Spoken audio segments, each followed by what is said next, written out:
Bom dia, bem-vindos ao Agronacional, um programa que mostra histórias incríveis do agronegócio. E você vai ver daqui a pouco. Mas você sabia que resíduos ou sobras de matérias-primas podem ser transformadas em energia? A cana-de-açúcar é um bom exemplo disso. Uma planta fina de formato cilíndrico e fibrosa com folhas longas. Falando sobre análise de solo de maneira conceitual, pode parecer que é algo difícil, mas não. Além de ser muito simples, é acessível e todos os pecuaristas que pretendem o que precisam fazer podem fazer sem nenhum problema. Em uma granja de suínos, a destinação correta dos dejetos evita contaminações e diminui o mau cheiro. E uma tecnologia que tem auxiliado os produtores é o biodigestor.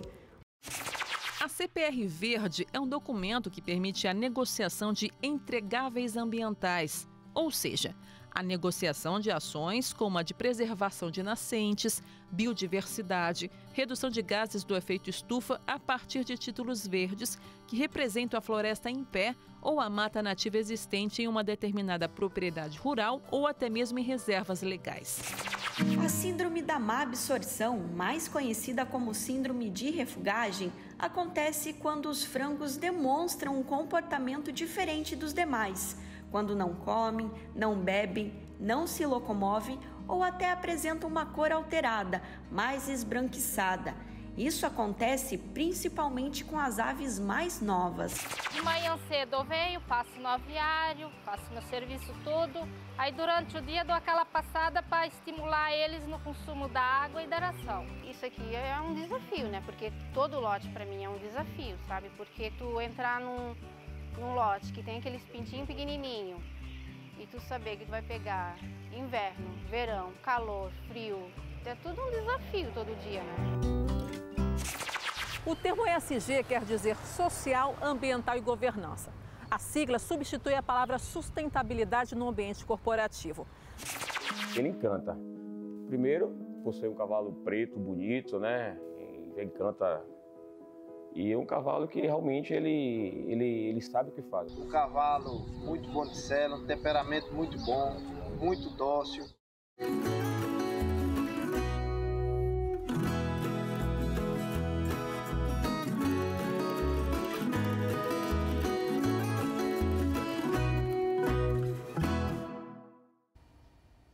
Olá, você está assistindo ao Agronacional, um programa da TV Brasil em parceria com o Canal Rural. E eu, Jaqueline Silva, vou te acompanhar nesta jornada pelo universo agro, com muitas informações e ótimas histórias. Para iniciar o programa de hoje, vamos falar sobre a cana-de-açúcar, a primeira grande riqueza agrícola e industrial do país. Essa planta originária da Nova Guiné chegou em nossas terras há quase 500 anos. Hoje, o Brasil é o maior produtor de cana-de-açúcar do mundo. Vamos conhecer mais dessa produção?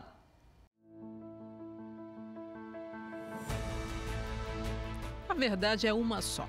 Tudo que tem vida, para realizar um trabalho, precisa de energia. Você já imaginou se ela não existisse? Melhor deixar essa possibilidade apenas na imaginação. Mas você sabia que resíduos ou sobras de matérias-primas podem ser transformadas em energia? A cana-de-açúcar é um bom exemplo disso. Uma planta fina de formato cilíndrico e fibrosa com folhas longas. Segundo especialistas, pode chegar até a 6 metros de altura e é da mesma família que o arroz, o milho e a cevada.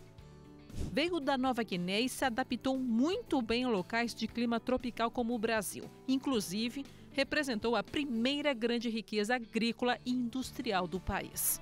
Oficialmente, foi Martim Afonso de Souza, depois de quase 30 anos da chegada dos portugueses, quem trouxe a primeira muda ao Brasil. E por que a cana-de-açúcar é tão importante? É que além dela ser matéria-prima para produtos como o açúcar e o etanol, os seus subprodutos e resíduos geram energia, fertilizantes e até ração animal. E tudo isso começa no canavial. No canavial, a cana é plantada a partir do próprio caule, conhecido como soqueira. Assim, tem início uma nova planta. Do plantio ao primeiro corte, a espera é de 1 ano e meio. A rebrota cria condições de colheita 4 vezes ao ano, com cortes ocorrendo a cada 12 meses, 1 a cada safra. Começando, pelo preparo do solo, hoje a gente tem todo um estudo para conservação e manejo do solo, pra gente não... São técnicas para a gente não perder esse solo por erosão, por uma chuva muito forte que tenha. Aí vem o plantio, o nosso plantio a gente tem algumas técnicas de usar a própria torta de filtro, tá? Para a gente melhorar ali a brotação, e o canavial mesmo fechado, para a gente até economizar lá na frente com possível herbicida ali que a gente tenha que usar. Falando já na parte de tratos culturais, a gente tem o uso da nossa vinhaça, que é um subproduto aí hoje bem utilizado ali para fonte de nutrição, aí a gente acaba economizando em adubo mineral, e também a gente hoje tem uma vinhaça enriquecida, a gente chama até de vinhaça V-Power, tá? Então a gente concentra esse potássio, é uma vinhaça mais rica, em potássio, e junto dela a gente também coloca, a gente enriquece ela com um adubo líquido também.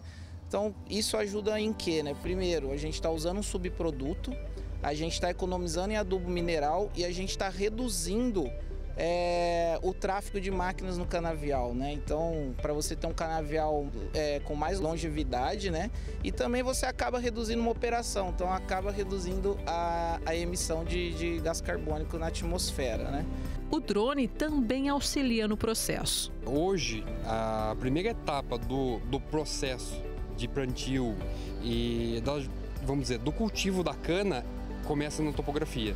Então hoje a gente faz o levantamento com o Vant.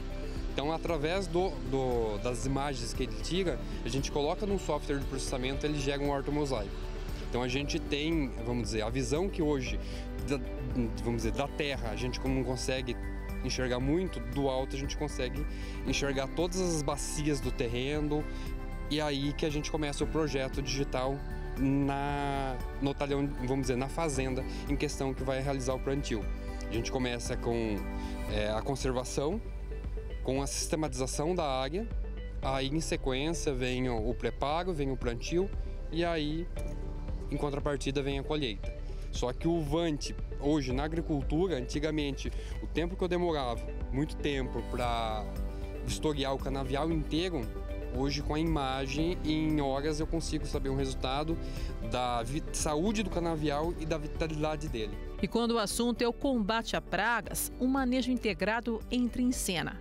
A gente foca bastante no manejo integrado, que é aquele manejo quando a gente utiliza a cotesa para o controle da broca, da cana-de-açúcar, certo? É tradicional já no setor esse controle biológico, mas a gente não abre mão dele, porque além de favorecer, ter um controle racional da praga, a gente também tem uma sustentabilidade ambiental no nosso negócio.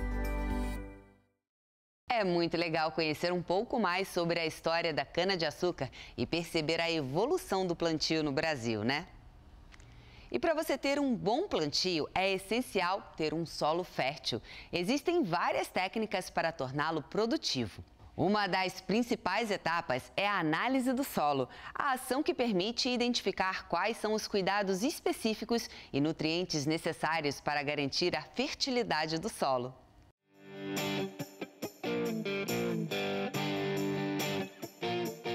Como que eu entendo se o meu solo é fértil, não fértil, se ele está rico ou pobre em nutrientes? A maneira em que eu determino isso é através da análise de solo. Eu vou ter ali os parâmetros químicos e físicos que correspondem a esse solo. Ainda que eu tenha parâmetros conhecidos, que são indicadores de que esse solo não está fértil, não está apto, ou que ele precisa de correção ou de adubação, é através da análise de solo, com as coletas que eu faço, e em laboratório, que eu vou ter a determinação dos nutrientes em que estão, de modo equilibrado ou não, e também vou conseguir determinar a quantidade de nutrientes que eu preciso adicionar naquele solo E daí eu traço as minhas estratégias de como fertilizar, com quais fontes e em que modo e quando, para que eu possa ter aí um solo fértil e que me propicie uma forrageira produtiva. Falando sobre análise de solo de maneira conceitual, pode parecer que é algo difícil, mas não. Além de ser muito simples, é acessível e todos os pecuaristas que pretendem o que precisam fazer podem fazer sem nenhum problema. É uma prática extremamente fácil de ser realizada, que consiste na extração em camadas sugeridas por um técnico, de maneira a você homogeneizar as amostras dentro de uma determinada área, geralmente número de amostras por hectare é a medida usual, e fazer o envio de acordo com as orientações do técnico, do agrônomo responsável, para que seja levado a um laboratório e que em pouco tempo você obtenha as respostas e tenha aí uma radiografia, né, do seu solo, mostrando quais são as condições e o que deve ser feito. Importante na determinação da fertilização que eu faça uso dos condicionadores de solo, a exemplo do calcário e do gesso, que vão equilibrar o meu pH em condições aceitáveis e vão ser propositores ou melhor dizendo, estabilizadores para que os nutrientes que serão adicionados ao solo estejam disponíveis para a planta. Um solo não fertilizado, digamos que pobre em nutrientes, me levam a uma pastagem pouco produtiva. Ainda assim, eu vou conseguir ter, no período das águas, um ganho de peso, ainda que não tão eficiente o quanto eu poderia ter, não extraindo as condições máximas que são possíveis de atingir, mas que ao fim das chuvas, onde eu vou ter um decréscimo da oferta de forragem e também da qualidade desse capim, eu tendo a ter, nesse próximo ciclo, que é o período seco, uma perda de peso, ou seja, eu ganhei peso nas águas e eu perdi peso na seca. Isso é o famoso efeito sanfona, que é uma prática insustentável, ou digamos assim, não sustentável, no sentido de que eu fiz extração de nutrientes, eu aumentei o meu período no sistema para atingir os meus objetivos e com isso eu não consigo atingir os patamares que eu necessitaria. Nesse exemplo não sustentável, onde o animal ganhou e perdeu peso, o que eu posso fazer? De quais ferramentas ou de quais estratégias eu posso lançar mão para reverter esse cenário? Uma delas é através da fertilização. Se eu consigo fertilizar o meu pasto e eu consigo ter um pasto com mais quantidade e com mais qualidade, atrelado às técnicas de manejo, eu elimino esse efeito sanfona, eu coloco o animal para ser mais eficiente, ganhar mais peso, reduzir o período de permanência do animal naquele pasto, aproveito melhor os recursos naturais e as tecnologias disponíveis, com isso eu sou mais rentável e mais sustentável. A utilização de adubação de pastagens na cultura da pecuária, ela ainda é um pouco tímida. A fertilização, o uso dos corretivos, eles me proporcionam a otimização dessa área, ou seja, eu deixo de utilizar áreas maiores para produzir a mesma quantidade, eu aumento a minha pressão de pastejo, a minha carga animal dentro daquele hectare, e isso me dá uma meta de sustentabilidade, que é ser mais produtivo e ser mais eficiente em uma área potencialmente menor, ou produzindo mais na mesma área.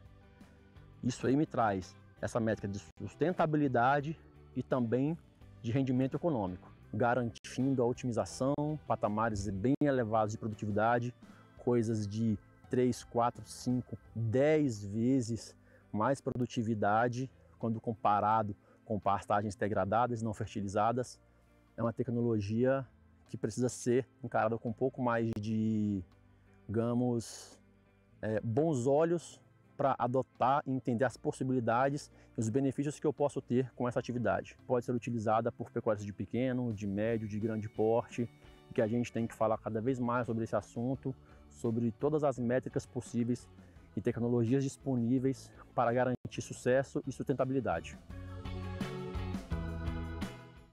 Um aumento de até 10 vezes em produtividade e de forma mais sustentável. É a tecnologia fazendo uma verdadeira revolução no campo. E você sabia que os dejetos de porcos podem ser reaproveitados até mesmo para gerar energia? Vamos ver agora como funciona e quais os benefícios de se ter um biodigestor em uma granja de suínos. Em uma granja de suínos, a destinação correta dos dejetos evita contaminações e diminui o mau cheiro. E uma tecnologia que tem auxiliado os produtores é o biodigestor, um sistema de tratamento de efluentes utilizado para acelerar o processo de decomposição da matéria orgânica gerada pelos animais. Propriedades que têm o biodigestor instalado são propriedades que têm um odor muito menor, né, do metano sendo liberado aí à atmosfera, né, dentro das propriedades rurais. Essa granja aqui ela tem 3 biodigestores, onde começa o processo de tratamento e depois essas 6 lagoas. E dá para ver e sentir o odor que você está sentindo que quase não tem. Realmente o produto fica num ponto que ele não tem mais risco de poluição nenhuma e só traz benefício para o solo. Os efluentes podem ser tratados através de um sistema convencional de lagoas anaeróbicas ou através de um sistema de biodigestão anaeróbica, que nada mais é que uma lagoa escavada, onde se coloca uma manta inferior e uma manta superior, e esse dejeto dentro dessa lagoa, ele fermenta, né? Ele gera produtos secundários, que é o biogás e o biofertilizante, e aí se tem todo um sistema de biodigestão anaeróbica formado através dessa cúpula onde é feita a fermentação desses dejetos. A biodigestão anaeróbica é o processo de decomposição da matéria orgânica do efluente líquido dentro do biodigestor. O processo funciona da seguinte forma: os dejetos dos suínos são gerados no galpão e canalizados através de um sistema de tubulação até chegar no biodigestor, ou melhor, na lagoa. Ali começa o processo de fermentação e decantação do dejeto. É assim na propriedade do Eduardo. A primeira lagoa é a parte pastosa, onde dá o metano. Então ela é decantada, por gravidade passa para a segunda lagoa e por gravidade passa para a terceira lagoa. Ao chegar na terceira lagoa, praticamente a amônia, o gás metano está quase eliminado, né? E fica-se uma água mais leve. E pela lei ambiental é o dejeto que a gente pode despejar na natureza. Aqui nós temos um processo de fertirrigação, né, que tem uma bomba, é feita uma linha mestre com encanamento, e a cada 36 metros sai um registro, e a gente tem linhas móveis, né, com aspersores, que faz a fertirrigação na pecuária, para ter estamos corrigindo nosso solo, estamos fertilizando nosso solo. A partir do processo de biodigestão, são formados 2 subprodutos, o biogás e o biofertilizante. O biogás é composto por dióxido de carbono e metano, uma fonte de energia renovável que pode ser usado tanto para a geração de energia térmica quanto para a energia elétrica. Isso pode se tornar economia para o produtor. A energia elétrica hoje, ela representa algo na casa de 20%, 22% do custo de produção. Então ele é um custo impactante, né, relevante, e a gente precisa olhar com carinho para ele. O biodigestor, ele é uma alternativa para a gente mitigar um pouco desse custo, né? Ele, a partir do momento que a gente tem esse incremento todo nas taxas, nas tarifas de energia elétrica, o biodigestor ele vem se mostrando cada vez mais viável, cada vez mais competitivo. A energia produzida pelo biogás abastece 40% do consumo da granja dos irmãos Boigues. Isso daí, se transformando em reais, vai ser próximo a R$45 mil gerado só através do gás. Já o produtor Marcelo criou uma mini usina elétrica através da implantação do biodigestor. O nosso dejeto com a captura do biogás alimenta a nossa mini usina e nós temos energia elétrica suficiente para atender a demanda 100% da propriedade. E temos excedente que possibilita a alimentação de uma segunda propriedade com a mesma capacidade.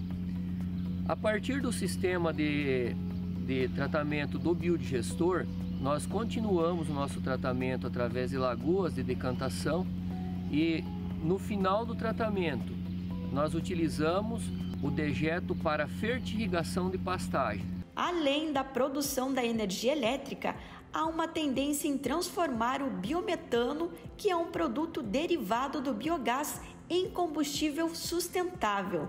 Esse mesmo para locomover veículos à base de combustíveis fósseis. Nós teremos uma revolução na produção do biometano no Brasil. Eu acredito que o biometano vai se tornar um combustível relevante para o Brasil e para os brasileiros, e competitivo com o carro elétrico, inclusive, para abastecimento de motores, e competitivo com o fotovoltaico para a produção de energia elétrica, com uma energia limpa, e que, inclusive, nós tiraremos um problema que hoje o mundo olha para o metano com a mesma gravidade do carbono quando a gente fala das mudanças climáticas do mundo. Nós vamos resolver isso na suinocultura através desse trabalho do biometano, transformando o que seria numa percepção de um problema, se transformando numa solução e mais do que uma solução, agregando valor em toda a atividade de produção de suínos. Hoje a gente tem projetos de biodigestores com viabilidades em torno de 3, 4 anos.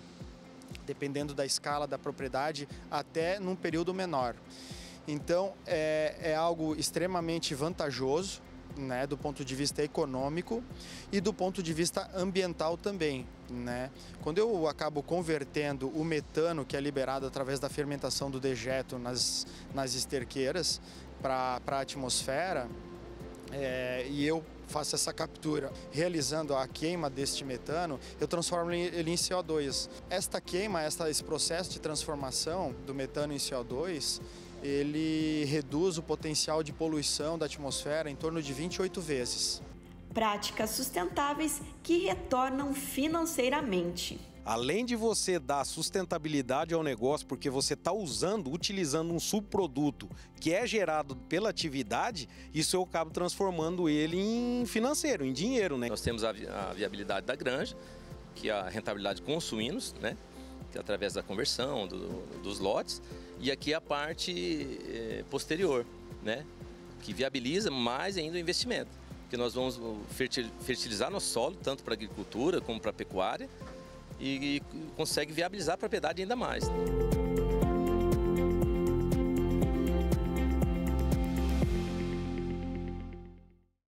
A destinação correta dos dejetos é fundamental para a qualidade sanitária de granjas suínas, além de gerar biogás e biofertilizantes para a propriedade.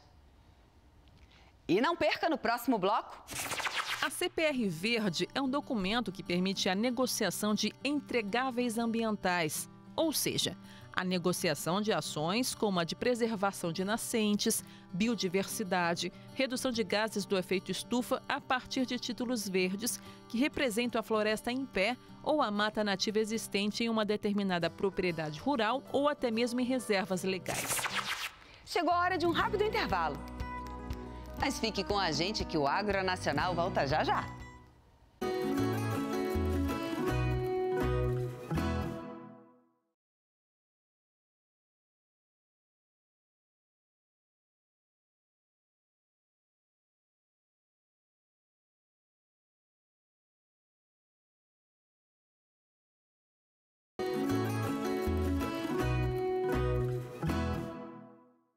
Estamos de volta com o Agro Nacional.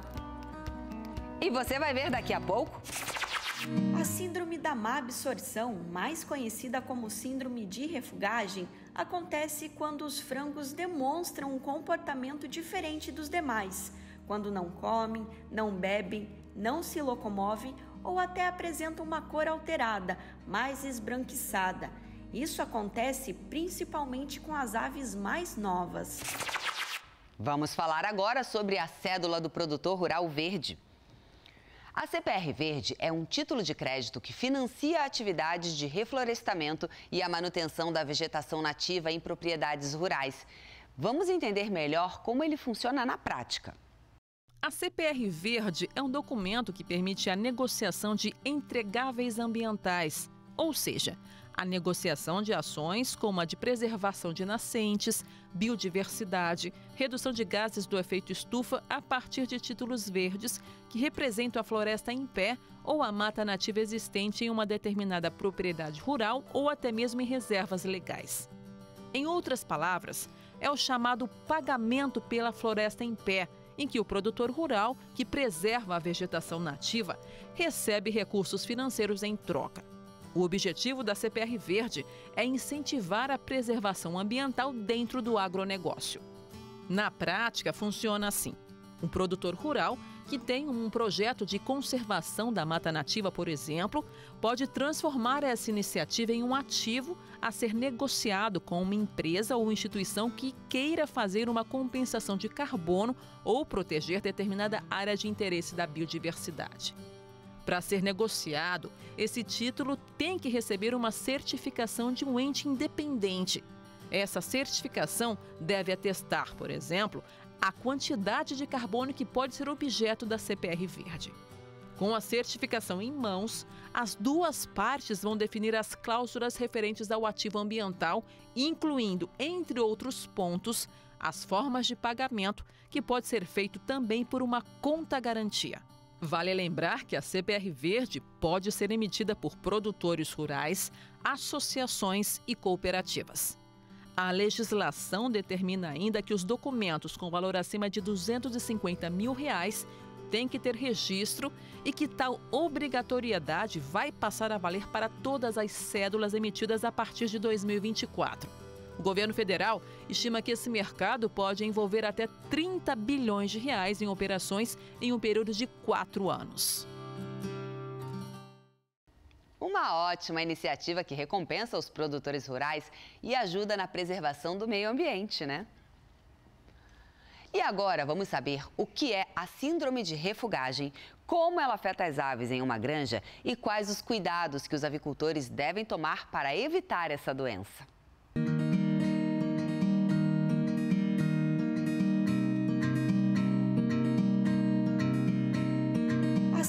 A má absorção, mais conhecida como síndrome de refugagem, acontece quando os frangos demonstram um comportamento diferente dos demais, quando não comem, não bebem, não se locomovem ou até apresentam uma cor alterada, mais esbranquiçada. Isso acontece principalmente com as aves mais novas. Ela acontece principalmente nos primeiros dias de vida. A ave, né, ela diminui o consumo de água, diminui o consumo de ração, ela diminui a absorção, né, de nutrientes, aí ela fica, vamos dizer assim, desparelha, ela não consegue atingir o seu potencial, né? Ela vai ficando para trás das outras, ela vai ficando desuniforme, ela fica com as penas arrepiadas, bico torto, e no futuro ela refuga, né? Em outras palavras. O produtor deve ficar atento ao comportamento dos pintinhos. Por isso, é importante que ele caminhe pelo aviário. O produtor tá lá todo dia, né? Ele já a primeira coisa, ele vai observar que as aves não... como é um ciclo muito rápido, ela de um dia para o outro, né? Ela vai ficar diferente das outras, né? Ela não vai crescer igual as outras, ela vai ficar com as penas arrepiadas, ela não vai tomar água, ela vai diminuir o consumo de água, de ração, né? Então é bem visível, né? Um dos fatores da síndrome da refugagem é o manejo mal realizado pelo produtor. Eu vou citar vários exemplos aqui, né? Por exemplo, o manejo incorreto de bebedouro, manejo incorreto de comedouro, falhas em aquecimento, amônia na cama, no alojamento, dimensionamento errado de pinteira, qualidade de cama, né? Tudo isso pode influenciar na refugagem das aves, né? Quando ele nota que a ave já refugou, não tem outra coisa o que fazer a não ser a eliminação dela. Só que antes disso, né, antes de refugar, né, ele tem que fazer, vamos dizer assim, um manejo correto para que essas aves não refuguem, né? Esse é o primeiro passo, né? Antes de alojar, ele tem que deixar tudo certinho para que a ave chegue no aviário e não refugue. É o que a produtora Marina faz logo na chegada dos pintinhos. Eu vim falar um pouquinho do procedimento aqui no aviário, quando a gente está alojando e recebendo os pintinhos. A ideia é o procedimento para evitar a refugagem das aves. Então, o primeiro cuidado é o aquecimento. A gente cuida, então, 24 horas para evitar que saia o conforto térmico da água. A gente tenta manter, então, esse conforto. Aquecimento, né? Ele tem que bater muito em cima de aquecimento, ele tem que manter um bom aquecimento dentro da tua granja, né? Pintinho passa frio, ele não vai desenvolver o intestino, não vai desenvolver e aí não vai ganhar peso, né? Então ele vai refugar também. E os outros dois cuidados que são muito importantes é a ração e a disponibilidade de água, que tem que ser à vontade. Então, o cuidado com a água é sempre manter fresquinha. A gente está o tempo todo trocando essa água, renovando para que ela tenha uma água bem fresca para estar tomando. A gente tem esse bebedouro automático, que ele vai abastecendo sozinho, que é para evitar que o pintinho tenha dificuldade no momento de tomar na biqueirinha, ele vem nesse bebedouro automático. E a disponibilidade de ração, a gente coloca no papelão e no comedouro, para que realmente ele não tenha dificuldade de acessar a ração. Deixar o comedor, né, com bastante ração, né, visível a ração, que o pintinho, quando chega, possa alcançar, possa visualizar a ração. A água tem que estar disponível, os bicos do nípel, né, tem que estar bem molinho, né, uma vazão boa também para eles conseguirem beber água. A altura ideal para eles tomarem água, né? Água tem que ser fresca, né? Ela não pode ser quente. Então, assim, água quente pode ser não, refuga o pintinho, refuga a ave. E caso aconteça de uma avezinha ela ter um pouco mais de dificuldade de acabar refugando, a gente tem esse espaço separado, que é onde elas têm um ambiente mais livre, com mais ração, e um acesso de água com um bebedouro infantil, então para ajudar um pouco mais, que é para realmente essa ave, que ela está com um pouquinho mais de dificuldade, ela não refugar. Outro ponto fundamental é manter a biosseguridade da granja em dia. Isso pode evitar danos futuros no lote, como a perda de aves. Sempre trabalhar junto com a biosseguridade, né? Para evitar a entrada de algum patógeno, alguma outra coisa na sua granja, para evitar a refugagem, evitar a eliminação no futuro, né? Como que eu vou fazer questão de biosseguridade? Procedimentos normais, né? Sempre entrar com bota, calçado exclusivo na granja, lavar a mão, roupa exclusiva, né? Cloração de água, muito importante, não podemos esquecer da cloração de água desde o início, desde a chegada do pintinho, a água tem que estar clorada, né? Esses fatores juntos, esse conjunto de fatores aí, vai ajudar no bom manejo e, consequentemente, não vai deixar o teu lote refugar.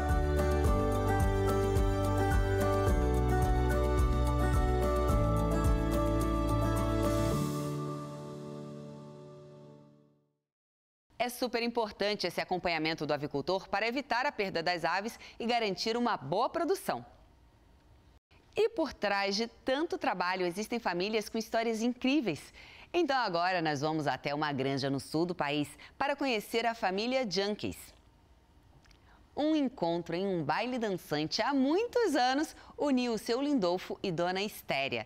E essa história de amor deu origem a uma linda família de avicultores.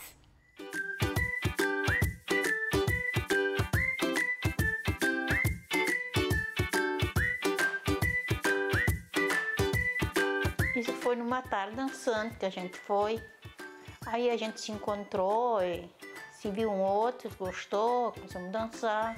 Conversando, vamos tomar uma cervejinha e aí continuamos, né? Naquela época, antes disso aí, nós fabricávamos, fazia cachaça, né? Aí de 75, viemos já o Terotina, eu plantar fumo. Aí no 95 comecemos com alveário.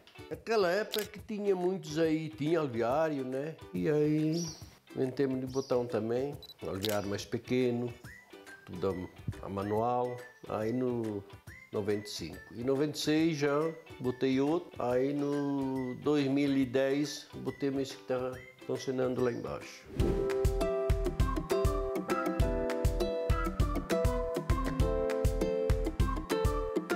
Foi meu pai, minha mãe e meus irmãos. meus outros 2 irmãos. Hoje só eu e meu irmão e meu pai trabalhamos na avicultura, né? É a Márcia, que é a mais velha, aí o Ademar e é o Ademir, que os 2 são gêmeos daí.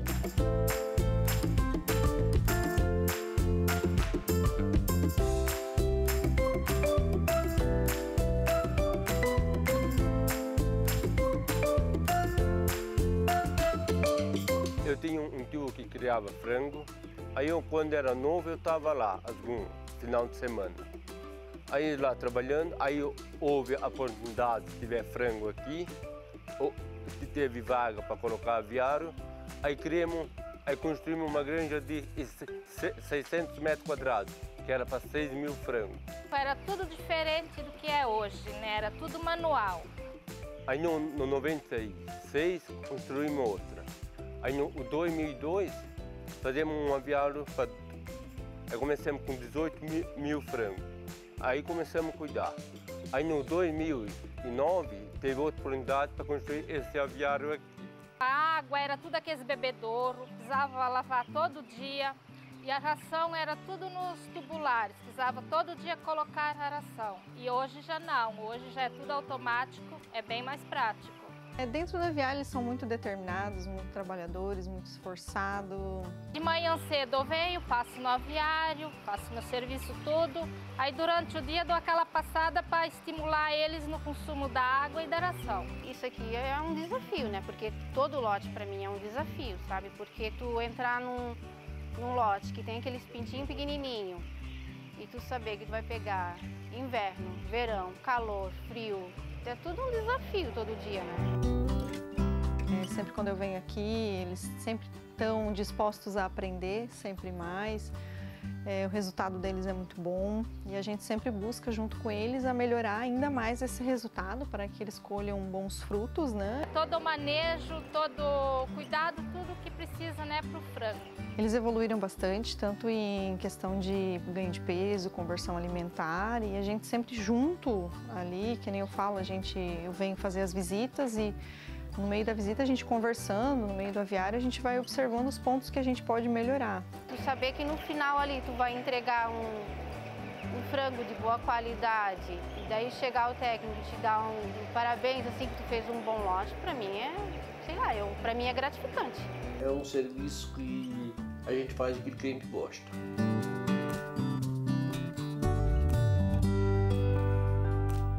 Eu sou casada, né, com o Ademar. Eu tive 2 filhas, mas hoje uma já é falecida. Daí eu tenho uma filha que me acompanha junto na avicultura também. Eu pretendo continuar morando aqui, continuar os aviários. A gente se conheceu em 2002. Eu morava em Blumenau. Aí em 2004 a gente casou. Daí na avicultura mesmo eu entrei, está fazendo 12 anos, porque primeiro eu trabalhava fora em empresa têxtil, né? Aí depois eu comecei a trabalhar com frango. Com ele eu comecei a aprender o manejo, né? Aí no começo não foi fácil, mas daí ele me deixou sozinho muitas vezes, daí ali eu fui aprendendo. Aí depois começou essas coisas de internet, né? Aí eu comecei a pesquisar, entrei em páginas de grupos de avicultores. Hoje eu acho que eu consigo fazer um bom resultado.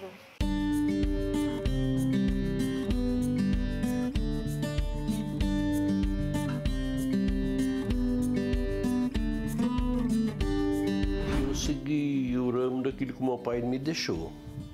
E os filhos também estão continuando isso aí.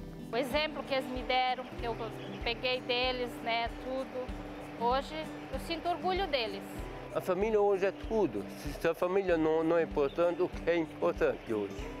Foi com eles que aprendi a ser o que sou hoje, né? Dedicação, vontade de trabalhar, muito amor no que faz. Chegar um dia não visitar um neto ou um filho, já parece falta alguma coisa. Tendo a família toda bem com saúde é tudo.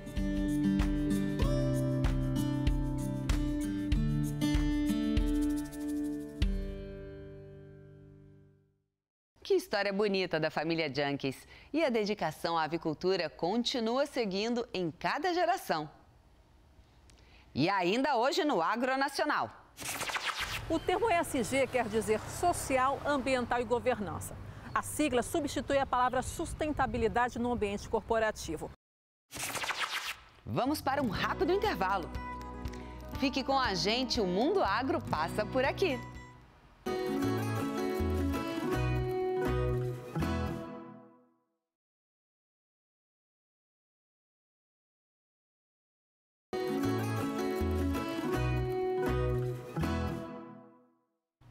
Olá, já voltamos com o Agro Nacional aqui na TV Brasil e também no Canal Rural.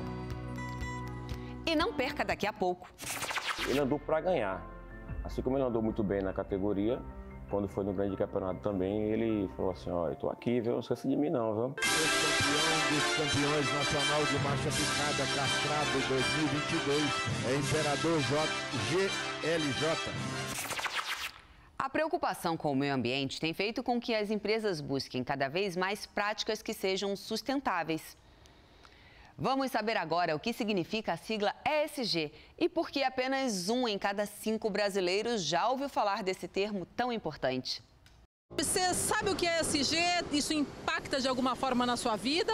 Não, nunca ouvi essa sigla antes. É tipo uma governança social, ecológica. O termo ESG quer dizer social, ambiental e governança. A sigla substitui a palavra sustentabilidade no ambiente corporativo. Mas foi usado pela primeira vez em 2004, numa publicação do Pacto Global em parceria com o Banco Mundial. Na época, o secretário-geral da ONU, Kofi Annan, cobrou de 50 gestores de instituições financeiras o que eles fariam com relação a aspectos sociais, ambientais e de governança. O que a gente não imaginava é que uma cobrança feita há tanto tempo atrás teria reflexo hoje. Quando a gente fala de ESG ou ASG, né, quando a gente traduz essa sigla para o português, a gente está levando em consideração aquilo que as empresas podem desenvolver para se relacionar melhor, né, com a sociedade. Então, as questões sociais que ela deve levar em consideração, o seu impacto ambiental e como ela pode minimizar esse impacto, prevenir o seu impacto ambiental. E em questões de governança, como ela se organiza para que as suas operações elas possam ter um impacto mais positivo, seja para a sociedade, seja para o meio ambiente. Os brasileiros têm dificuldades em entender o significado da sigla ESG. A comprovação foi feita por uma pesquisa do Google em parceria com a plataforma de MindMiners e o Sistema B. Dos 3.000 entrevistados de todas as regiões e classes sociais do país, 47% não têm referência de marcas que tratam do assunto. E apenas 1 em cada 5 brasileiros já ouviram falar do tema. E na prática é mais fácil do que você imagina ser ESG. Quer ver só? Projetos voltados para o estímulo de uma participação mais ativa de mulheres no campo, do desenvolvimento, né, dessas mulheres para que atuem na produção rural. A questão da governança, ela está relacionada às práticas, né, práticas íntegras, práticas éticas e também a questão da inovação, né, do desenvolvimento de novas tecnologias que ajudem a resolver questões críticas, né, ambientais, sociais, né, na medida em que a gente tem riscos, né, relacionados à escassez hídrica, à questão, né, do impacto de resíduos. Então, a gente hoje verifica que há, sim, né, muitas medidas sendo tomadas nesse sentido de um melhor aproveitamento dos recursos, de um melhor desenvolvimento do campo, né? E isso faz parte dessas discussões das questões ESG. E você aí, sabia o significado de ESG? Que bom que, mesmo sendo uma novidade, muitos produtores rurais e empresas brasileiras já adotam essas medidas sustentáveis, inovadoras e com responsabilidade social. Agora nós vamos conhecer mais uma história de sucesso de um cavalo manga larga marchador. O Imperador GLJ foi campeão de marcha picada na 39ª Exposição Nacional. Vamos ver?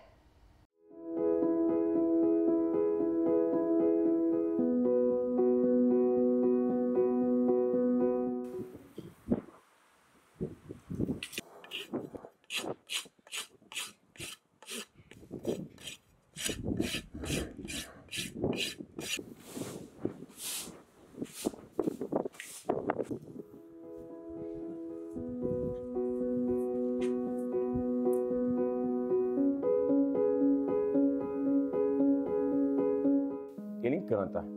Primeiro, por ser um cavalo preto, bonito, né? Encanta. E é um cavalo que realmente ele sabe o que faz. Um cavalo muito bom de sela, um temperamento muito bom, muito dócil. Um cavalo muito diagramado, clássico de marcha, que nem diz eles, né? Um cavalo que vem para brilhar e aquele brilhou mesmo. Um excelente cavalo, disso aí não tenho o que dizer dele não. Top mesmo. Ele é filho do embaixador do Porto Azul, a mãe Moeda da Pedra Verde.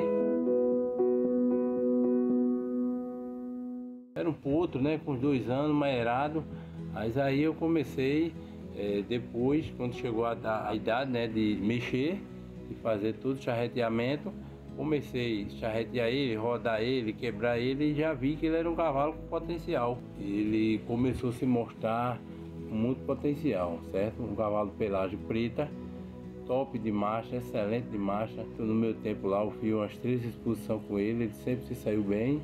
E primeira pista dele, em Carpina, com o Vitor julgando, foi campeão de marcha. Foi castrado porque o patrão queria fazer um cavalo de sela para a patroa, para a esposa dele. E aí escolheu o Imperador, que era um cavalo manso, bonito, preto. E era um cavalo excelente para andar, de sela, conforto diferenciado.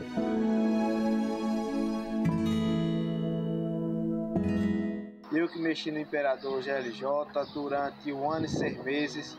Um cavalo muito bom de sela, um temperamento muito bom, muito dócil.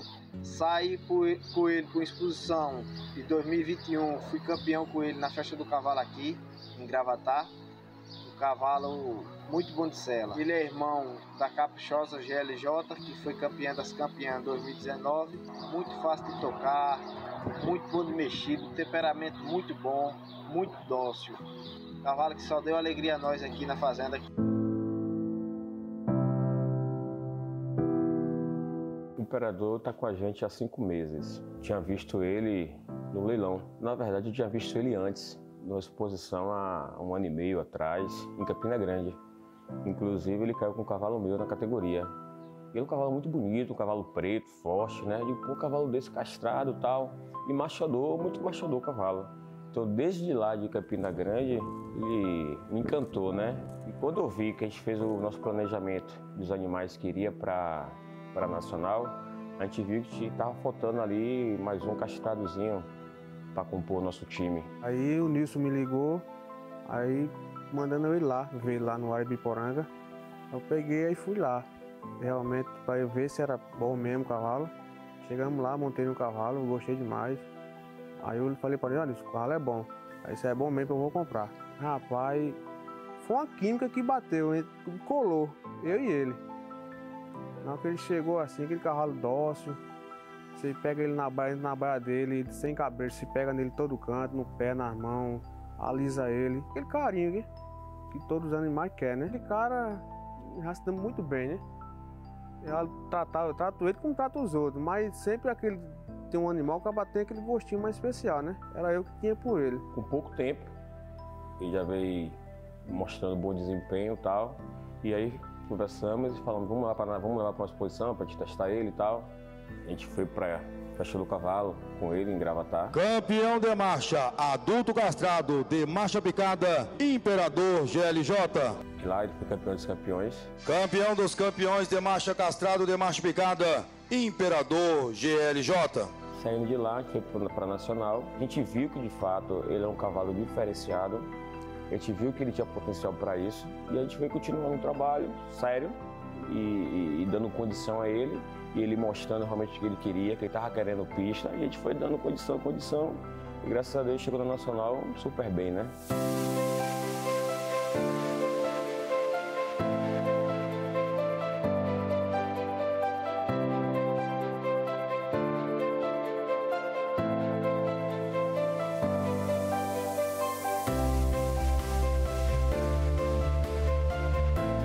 Categoria difícil, rapaz, ele tava naquela categoria, a gente viu que ele tava pronto, tinha aquele potencial de chegar lá e ganhar.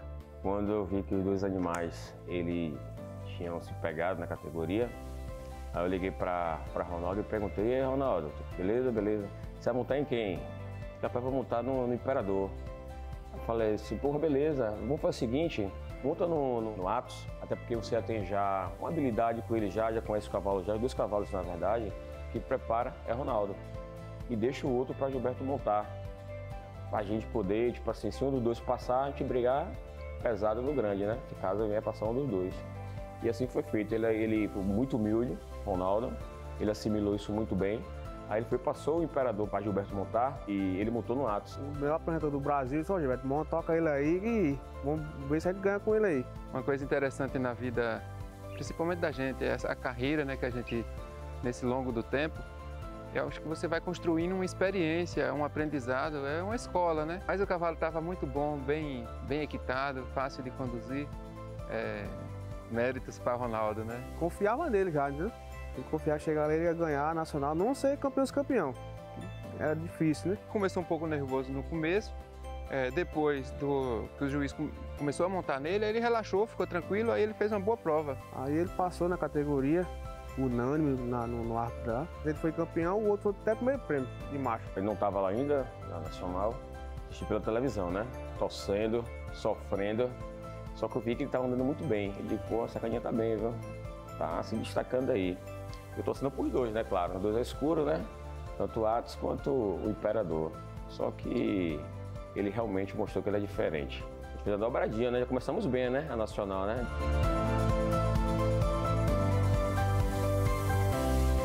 Deus estava reservando coisas melhores ainda, né? Muitas emoções, muita coisa ainda boa estava por vir.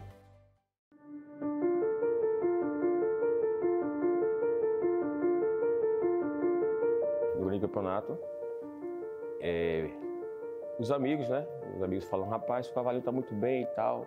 É o favorito, campeão dos campeões, favorito na boca do povo, né? Vamos ver em pista, né? Campeão de marcha picada, cavalo castrado, é Imperador GLJ. Criação de Gerson de Aquino Lucena Júnior. Exposição de Nilson Santos Souza, Aras Escuro, Limoeiro, Pernambuco. Apresentado pelo Ronaldo. Tentou logo 2 categorias para ser ele. Aí o campeão bom, cavalo machador, naturalzinho. Aí diga, vamos tentar passar o nosso, para ver se a gente vai ganhar com ele. E vamos brigar com esses 2 aí. Todos os outros 2, eu só observando. E o meu é diferente de todos os 2 dá. Aí os rapaz, aqui nós vai dar alguma coisinha aqui, viu? Aí o árbitro decide o cavalo, falava para mim, o cavalo é muito bom, machador, bom de sela. Aí já fica com aquela esperança já, né? Ele andou para ganhar.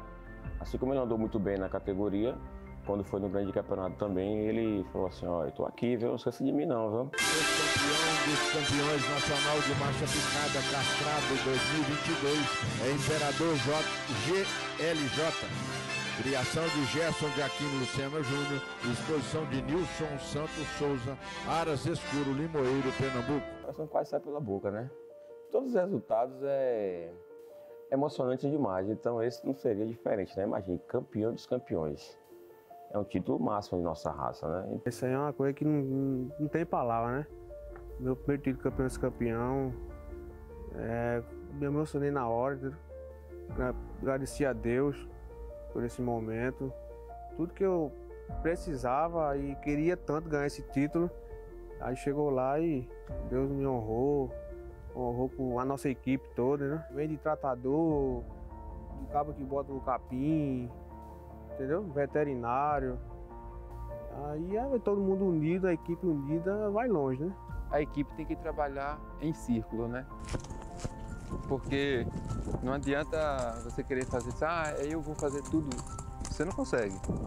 Tem que ser em equipe, unida, humilde, que daí as coisas surgem da melhor maneira possível, né? Tudo é emoção, então você fica ali o tempo todo ali na vibração, no nervosismo, mistura tudo, sentimento tudo ali de uma vez só. A sensação foi tão boa que eu subi de joelho. Eu agradeci a Deus, subi de joelho. E finalmente chegar lá naquele solo sagrado da Gamileira lá, difícil que é, né? Aí o cara quando ele ganha, vem na mente o que já vem por trás, né? O sofrimento, o cara no sol quente, dedicado, entendeu? Feriado, domingo a domingo, acaba agarrado. E faz por amor, né? Tem que gostar. Tem que gostar e botar pra cima e dá certo, né? Foi um cavalo que se preparou para isso, né? Ele se preparou para esse momento. É o trabalho que foi desenvolvido por você, pelo Criador. que chega ali e você fala, pô, graças a Deus estou no caminho certo, né? Olha para aí. Olha o selo do seu trabalho, olha aí a prova que você realmente está fazendo a coisa certa. Então, nada mais justo, ele realmente mereceu esse título. Para ele foi muito importante. Nada supera o trabalho, né? Você trabalha com seriedade, transparência, as coisas acontecem, né? Deus abençoa sempre e os resultados aparecem. Já está descansando agora e esperar passar aí esse momento que ele fica, né, bloqueado. Depois disso a gente vai retornar tudo novamente para a pista, né? Quem sabe, né? E fazer novamente campeão dos campeões aí, a CBM ou até nacional, não sei, né? Tudo pode acontecer, né? Bicampeão dos campeões nacional. Já pensou? Vamos sonhar, né? A gente sonha e Deus realiza.